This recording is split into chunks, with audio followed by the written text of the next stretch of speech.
Hey everybody, it's Cody. I'm back for another video.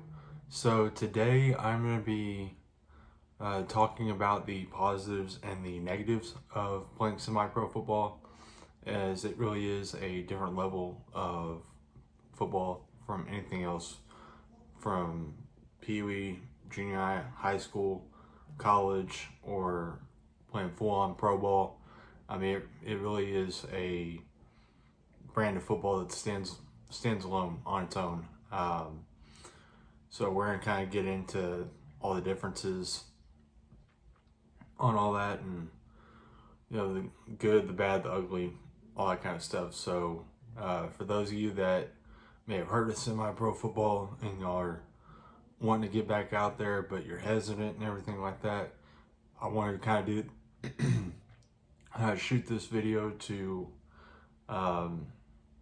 kind of help you make a more informed decision on what you're doing and what you're getting yourself into, and kind of help you know maybe what to look out for before you go and sign with the team, and when you go and talk to coaches, just stuff like that. So it's gonna be a bit of a longer video, but if you have the time, sit down and enjoy. Hope you guys like it.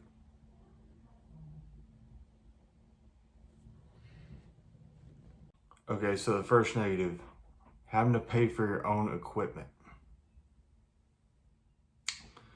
So this is one of those that can be a positive and a negative. It's a positive, and I'll mention this because you choose what kind of equipment, what kind of helmet you want, what kind of cleats you want to use, what kind of gloves, this, that, and the other. But the negative side of that is not everyone's got that kind of money. Not everyone wants to spend hundreds of dollars each season on gear. I just went out and got myself a new helmet. I got me the new Speed Flex helmet, which is actually in one of my other videos that I kind of talked about, or a couple of videos.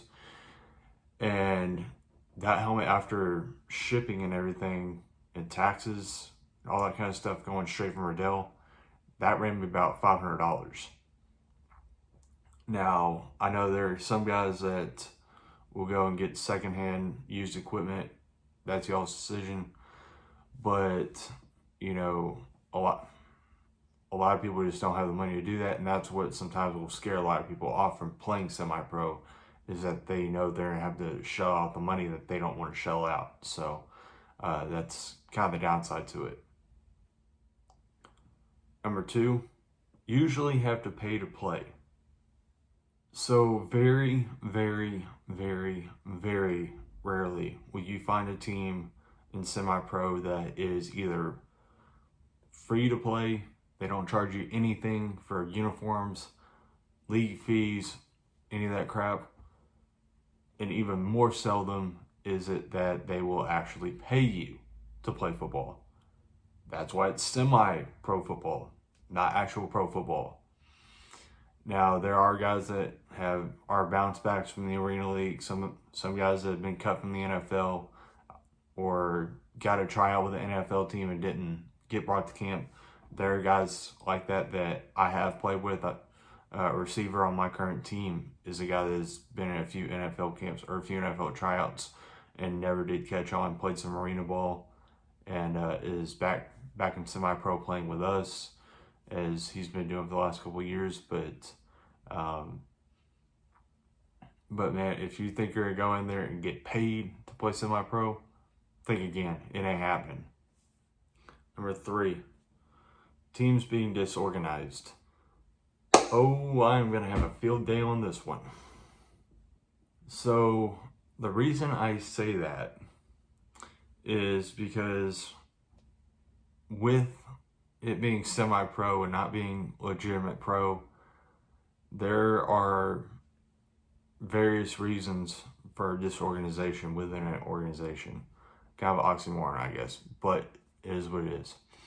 You got guys that, because they can't support themselves playing semi-pro, obviously, they are, they got to support themselves somehow.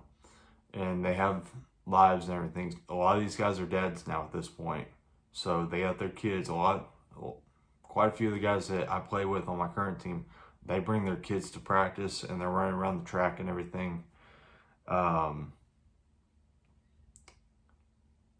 It just, they, they have a life outside of football, and you're not making paychecks, so you have to do something.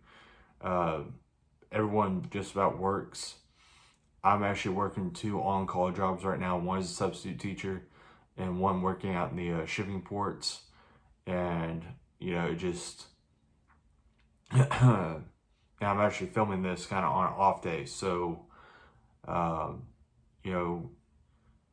there are guys that they have work schedules where they can't make every practice. There are some guys that are seldom ever able to make practice. And if that's the thing, you can't really commit. I have my certain feelings on that. Maybe you shouldn't be playing because you're kind of taking away from the team. But at the same time, there are reasons why guys still hang around and are still able to make it happen. Those that are able to, that's great. But there's other aspects of disorganization besides guys not being able to make practice or not caring to make practice or whatever. Is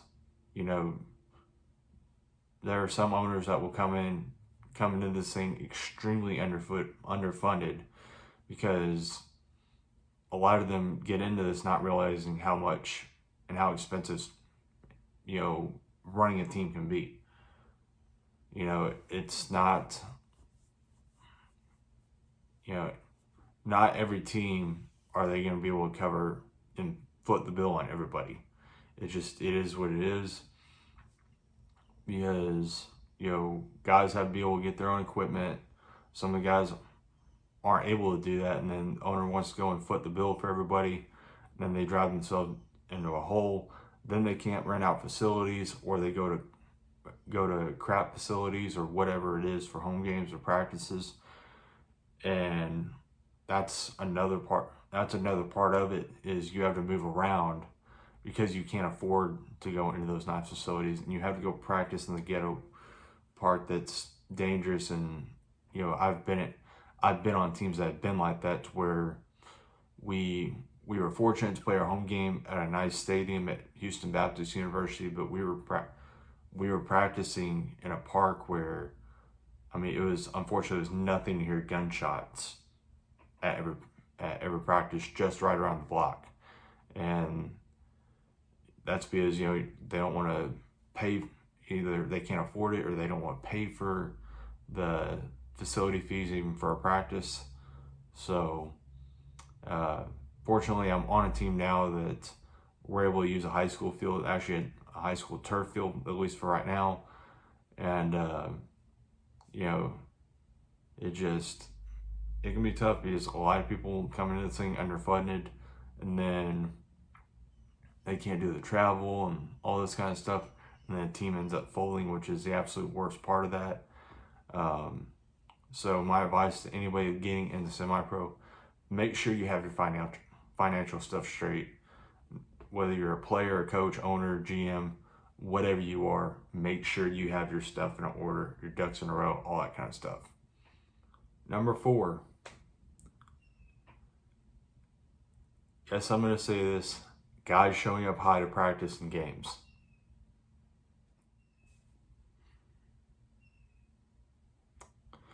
Okay, so let me first start out by saying this.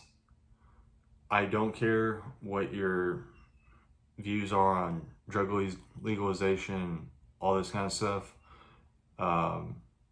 People have their own views on this stuff. Totally understand and respect that. That's your deal. That's your prerogative. The issue that I have is when guys that are showing up to play football. I understand that leagues don't drug test for this, and I'm not saying they should. I'm not saying they shouldn't. But there are guys that will show up high and smoke weed or whatever right outside the gate and go and play a game, or go right into practice, and they show up high, they show up drunk, all this kind of stuff. Hey, if you want to do that stuff on the weekend, that's fine. I have no problem with that. That's your life. but it becomes a problem when you're doing that stuff and you're coming in there, you're not focused, you're not clear-minded. You know, this is a sport where if you come in there and you're not focused, you can get yourself or you can get one of your teammates or somebody else hurt. And that's something that could have easily been avoided if you were already focused, if you had your mind in the right spot. But unfortunately, you know, people want to come in and do what they're going to do. The way I look at it, when I come in, I'm on company time. I'm not getting paid to play per se. You know, semi-pro, we don't get paid. But at the same time, I still come into a practice or a game knowing I've got a job to do, I've got a job to keep, I've got a job to earn, because I'm a guy that's coming in trying to earn a starting spot at every position I'm playing, whether I'm at receiver, special teams, and even though I don't really play on defense, wherever I'm playing, if I'm at safety, corner, outside backer, again, receiver, I want to come in there, be clear-minded as I can, and do everything I can to put myself in a position to help my team out, help myself, to be successful in everything I'm doing. And that starts with just doing the little things. Stretching, not showing up drunk or high. Everybody acts like this company softball or whatever, but putting pads on and playing football. Yeah, you can say that, but at the same time, you know, there's a lot more at stake in terms of safety when you're doing that kind of stuff. So that's just my kind of take on it. I've seen it throughout my entire semi-pro career. It can get a little annoying when the first thing you smell is weed. That's the first thing you smell when you roll up to practice or a game. So that's just my 2 cents on that. Number 5, and the worst part of semi-pro, in my opinion, egos. Okay, so with egos, there are a lot of guys that, well, not a ton, but there are quite a few guys that have played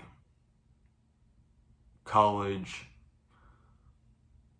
arena, CFL, NFL, maybe are coming off an XFL team that didn't make it to a higher level. Now they're playing at the semi-pro level. And a lot of the guys that are doing this, they're looking for an opportunity. They're the guys that are going to be good teammates. But there are quite a few guys that, let's be honest, and this is not me singling one person out or another. And then this isn't just the guys that have played pro ball and are bouncing back to semi-pro or whatever. There are guys in general that are playing semi-pro and they have an ego and they feel they need to be a dick for some reason. Completely uncalled for, completely unnecessary in my opinion. If you're playing this game, playing at this level, you're not getting paid. You should be playing for the camaraderie and the brotherhood and the love of the game. And yeah, if you're trying to get out and get scouted to go back or go up to a higher level for the first time, a good start would be not being a dick to your teammates or to your coaches. And that's the unfortunate part of semi-pro, is a lot of the players kind of run this.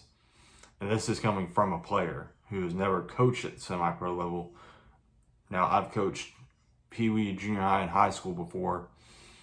And, I mean, I really don't like it when the players run the show.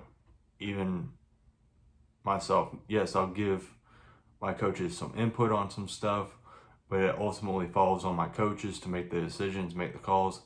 And that's where a lot of the coaches need to have that backbone to say, no, y'all don't run this, I do. And if somebody gets pissed off and leaves, hey, you're cutting the fat, you know?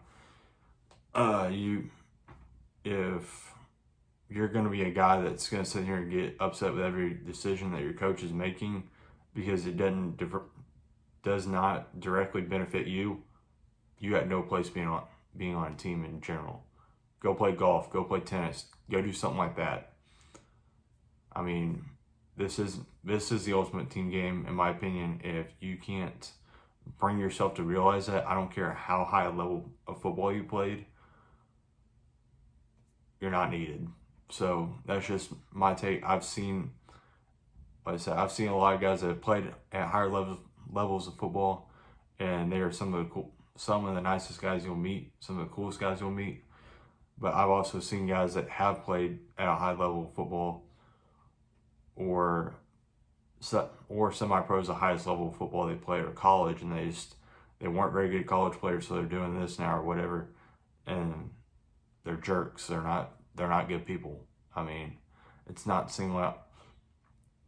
singling out one person or the other, but it's just a general thing that I've seen, and this is one of those things. So, and it's the thing that I hate the most. It's the one thing that annoys me, and it's not just semi-pro. You have guys at every level of football and every sport that are like that. So, yeah. I mean, this is these are the negatives. These are just some observations that I've seen in my now 4 years of playing. So now we are going to go to the positives, the good side of playing semi-pro football. Okay, so the first positive of getting to play semi-pro, brotherhood and camaraderie. So, I mean, the title should pretty much say itself, or speak for itself. I don't think there's another sport other than football that you get the brotherhood and the camaraderie that you get when in playing the sport, because of all the blood, sweat, and tears, all the cliches, and really all the cliches are true, because I mean, you are putting your body on the line for a game. I mean, it is what it is, but it's a game that we all love, and it's something that we get to do. And there's not a ton of incentives that come out of playing semi-pro football, other than the fact that you're just going out there and you're busting your butt doing something that you love to do, and you're not ready to give it up yet. And after I got injured last year, I thought I was done playing football, and I told a lot of people that I was. And honestly, there were some people that were not too happy with me when I decided to go back, but I decided to go back because I missed the game, I missed the brotherhood and everything, and I got the opportunity to do that again. And I'm very, very glad and very grateful that there was a team, and I had a coach off a previous team that gave me the opportunity to come back and experience that again. So that's something that the guys that have, that played Pop Warner all the way through high school and haven't played in a couple years because they didn't go to college or whatever happened, and they want to experience that again, they want to strap the pads on and play football again and experience that brotherhood, you can get that when playing semi-pro if you get with the right group of guys. And I wholeheartedly believe that, and that's something I've experienced in my now going on 4 seasons of playing semi-pro. Not every single person that I've played with do I really keep in touch with, but there are a good number of the guys that I still talk to this day, and we may never play on the same team again, but there's still that bond and that brotherhood that isn't going to be broken because we had that opportunity to play together. We had to bleed and sweat together on that field. So it's really, it is a really strong bond and a brotherhood that you get, and I don't think you can get anywhere else other than maybe the military when playing this game. Number 2, you get to be yourself. So when I say you get to be yourself, I'm not saying you get to go out and have all the egos and stuff and all the crap that I mentioned in the negative side. But when I mention, and what I mean when I say you get to be yourself, you do get to show off your personality a bit, all the gear and stuff that you want to use. If you want to use all the shooter sleeves and all the wristbands and the flashy gloves and cleats that you want to use. A lot of the semi-pro coaches don't care. There are gonna be some guys that are sticklers for it and they don't want all that stuff. I've been on a team where the coaches weren't really, they would let you, but they weren't a really big fan of it. They wanted everything to be pretty uniform. Everyone be in the same realm with colors and everything, with the cleats and the gloves and all that kind of stuff. But yeah, they a large part of the guys and the owners and the coaches, they're not going to care if you want to use Nike, Under Armour, Adidas cutters for your gloves and do the same stuff with your cleats. They don't care if you wear, crew socks, high socks, and compression leggings. They don't care if you wear Rydell, Schutt, Zenith, Visus, or whatever for your helmet. Just as long as everything is the right team color for your helmet and your gear, they don't really care. I mean, we had guys that, because the team I play on, our colors are black, red, and gray. But we have some guys that will wear the gold Under Armour cleats, the gold Nike Vibrajet gloves, all that kind of stuff. Personally, I don't think it goes too well with it, but it's kind of cool. It's kind of swag out and do all that kind of stuff, which is kind of cool. You get to show your personality a little bit and have some fun with it. Some of the stuff that you may not get away with while playing high school or college ball, that's something that 9 times out of 10 you'll get to get away with when playing semi-pro. Number 3, chance to play at nice facilities. Sometimes. Okay, so this is one of the things that I mentioned with the negative side, because this is one of those that becomes a problem a lot of the time when owners and coaches and players don't have their financial stuff straightened out. They end up having to go to a crappy field to practice and sometimes play their games. I've played on really good high school stadiums. I've played at a couple of college stadiums. I've also played at the crap city parks too for practices and games. I was on a team that, shortly before I joined the team, they got to go to AT&T Stadium where the Dallas Cowboys play and play a preseason game on the actual turf that the Cowboys use for their games. Like, they had the Cowboys end zones and everything that, honestly, a lot of the high school kids that get to play in that stadium, they don't get that when they're playing those games because everything's blank and everything, besides obviously yard marks and hashes. But if you play your cards right and you get with a team that their owner markets you well and everything and is willing to help shell out the money and they have the money for it, you're going to get the opportunity to play at some pretty cool places. Like I said, you may get to go play at AT&T. You may get to go play at some college stadiums. You might even get to have your home stadium be a nice high school stadium. First semi-pro game I ever played was at Pearland High School Stadium, which is like a 10,000 seater. Nice turf, everything. Last summer, when I did the summer national circuit team I played for out of Houston, we were playing in a rough park for practices and everything. Like I said, you can hear gunshots like it was nothing at practice. But we would go into game day and we had our own lockers, brand new turf stadium, everything.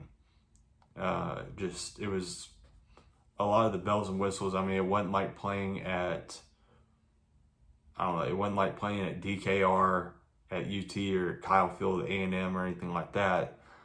But I mean, it was at Houston Baptist. That's I think they're a Southland Conference school, so they had a pretty decent stadium and a nice field and everything. So if you play your cards right and you get with a team that will market you and everything will take care of you, you're going to get the opportunity to be around and see some cool stuff.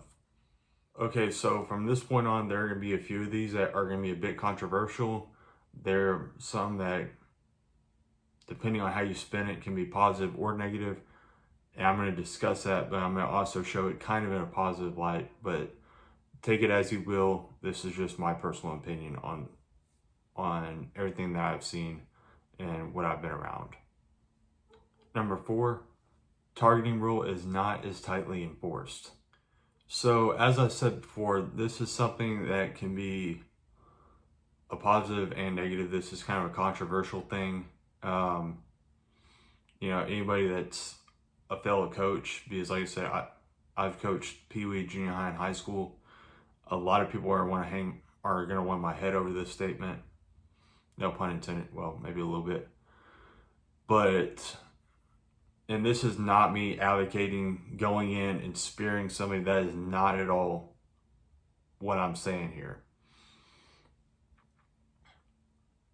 My issue on this thing right here, and why I'm glad in semi-pro that it's not as tightly enforced. Yes, there are some absolute,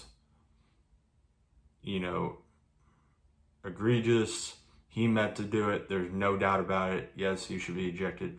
There are some of those kind of penalties that, yes, you will be kicked out for a flagrant unsportsmanlike conduct type hit. What I'm talking about on some of these hits are, if you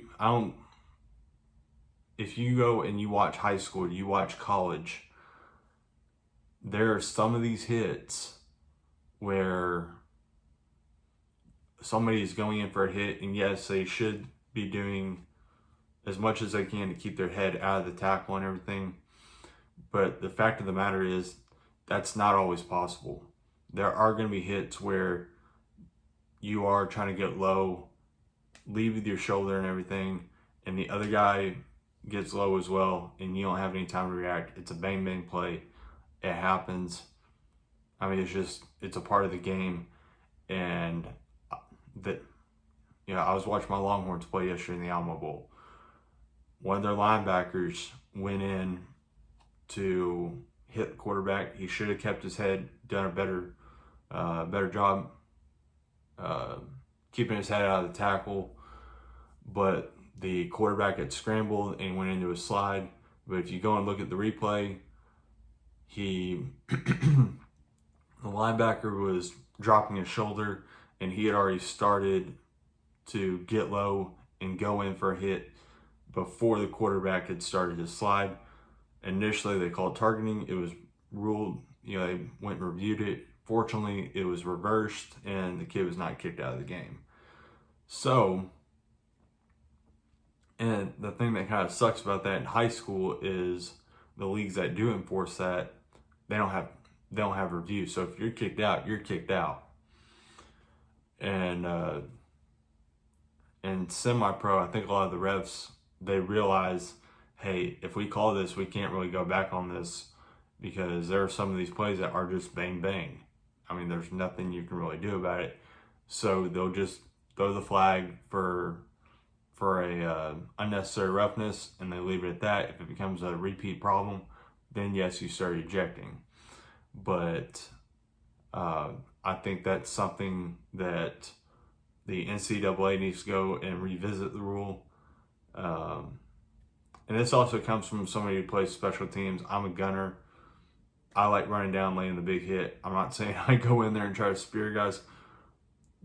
I've been guilty of doing it before when I got pissed off and made one of those battles personal. Shouldn't have done it. I'm guilty. It is what it is. I've moved on from it, but I'm owning up to it. But but at the same time, I think it's one of those things where, not every targeting call is the same. You have to look at it. Does it look flagrant? After the hit, did somebody go up and do anything afterwards? And that can sometimes be a good indicator. So it's one of those things where I think targeting needs to be handled on a case-by-case basis. That's just my personal opinion on that. And I'm glad that in most cases with semi-pro, the refs have enough sense to notice that, and they kind of take it that way with how they call it. So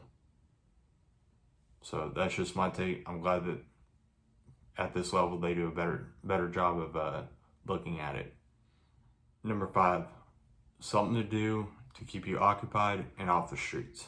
Well, the title, again, pretty much says it all. It's, being in a game like football, you're going to have the opportunity, like I said, it's the ultimate team game. And a lot of people at this level and at this age, they're young guys, they still need male role models in their life. And there are some guys that you get into it and you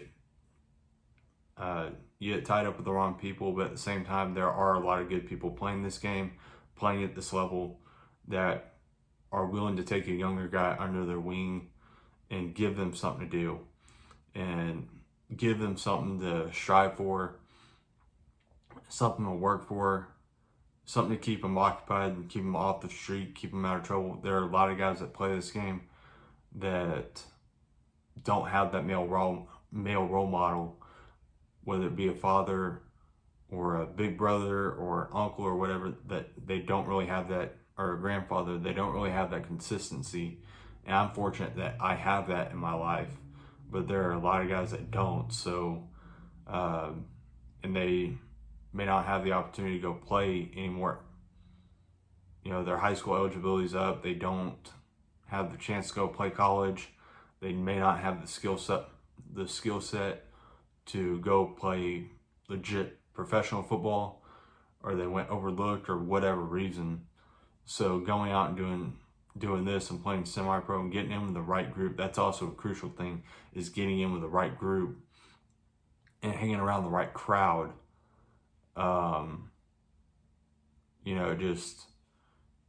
It makes all the difference in the world, and it's something that you really have to you really have to be careful about what you do, who you associate yourself with, not just in football but in general. So it really is something that, there are some of these guys that I know that had they not gotten in playing semi-pro and gotten in with the crowd that they got in with, they may be in trouble. They may be dead. They may be on the streets. They may be doing and dealing drugs. Who knows? God only knows what's going on with a certain person's life. But, if you get in with that right crowd and you get in with the right team that's going to mentor you and build you up, all bets are off on how good you can be and what you can be saved from. So the last but the greatest reason to play semi-pro, the opportunity to once again strap on the pads and play the game you loved and just have that moment of glory again for however many long you want to do it. So once again, the title pretty much says it all.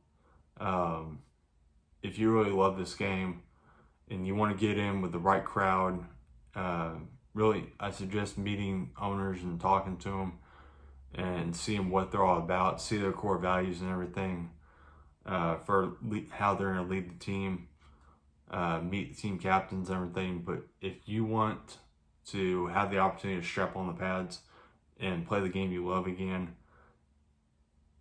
whether the last time you played was in high school or junior high, or maybe you got to college and just didn't get the playing time you wanted and went home, or whatever reason, man. If you get in there and you are willing to work your butt off and do what it takes to make a team, and a lot of teams don't really require tryouts and don't really cut as much because there's so few guys that are willing to put in the time. But if you are willing to carve out the time, you have your stuff straight, and you really love it, you're about it, I say go all for it. That's why I'm doing this. As much as I would love to go play at a higher level eventually, being realistic, it probably ain't going to happen with me. I didn't start playing legitimate tackle football in full pads until I started playing semi-pro. And that's a long story that you can go back and look at my testimony and all that kind of stuff. But man, if you're about that work and want to put it in and be the best player you can and really love this game, want to put the pads on again, man, go for it. Go find you a team. A lot of these teams are on Facebook, Instagram, Twitter. Some owners, they'll leave their Snapchat, whatever it is, or their phone number. Call them up, see when their next tryout's going to be. I know with the pandemic, things are kind of fluid right now. Same thing with us. You know, we're taking everything day by day, but we're treating it like we're gonna play.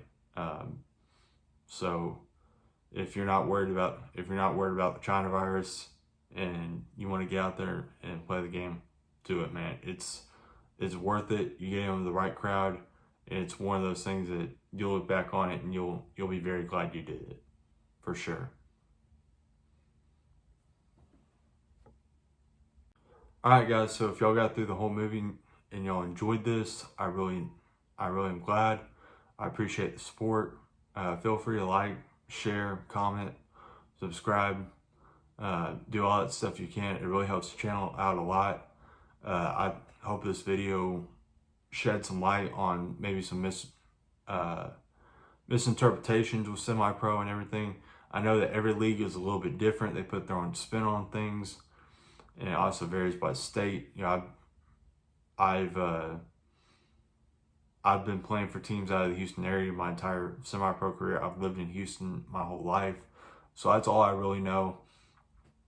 If you want, in the comments, and you're from a different area of Texas, different state, hell, even a different country, playing semi-pro or minor professional football, as some people call it, feel free to comment and share your experiences, man. I really enjoy learning about other people's experiences of playing in different places. So if you feel so inclined to share that, please do. Again, thank y'all very much for the support. God bless and have a great day.